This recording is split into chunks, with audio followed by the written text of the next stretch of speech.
Mesdames et messieurs, bonjour et bienvenue à la session de la revue de presse de ce lundi 16 septembre 2024. Fraternité Matin, le quotidien pro-gouvernemental capte notre attention en premier, revenant sur la célébration du Maolid. Le journal note que la communauté musulmane lance un appel à investir dans l'éducation des enfants. À la faveur de cette célébration qui a vu la présence du chef de l'État aux côtés de la communauté musulmane, le gouvernement réaffirme son opposition face à l'homosexualité.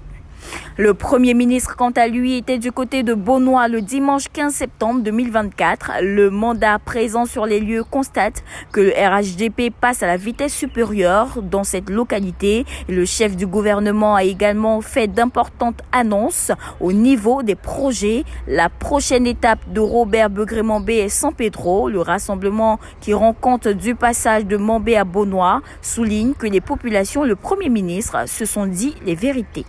La presse majoritairement revient sur la cérémonie d'hommage du peuple du district des montagnes au chef de l'État. Le patriote écrit un grand merci pour reprendre la gratitude du district des montagnes au chef de l'État. L'intelligent d'Abidjan revient sur les menus détails de cette cérémonie et éclaire comment s'est passé l'hommage à Ouattara. Pour l'expression à la faveur de cette cérémonie d'hommage, les peuples d'An et Oué témoignent leur gratitude au chef de l'État.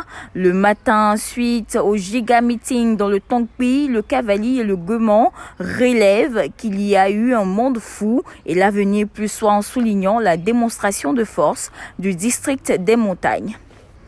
Au niveau de la vie des partis, le nouveau réveil estime qu'au niveau du quadrillage et de la mobilisation sur le terrain, le PDCI fait du bon boulot et a des chances de l'emporter en 2025 lors de la présidentielle 2025, comme le scénario des éléphants en 2023. Et l'Inter s'intéresse à la vie du FPI où la fronde se durcit contre AFI.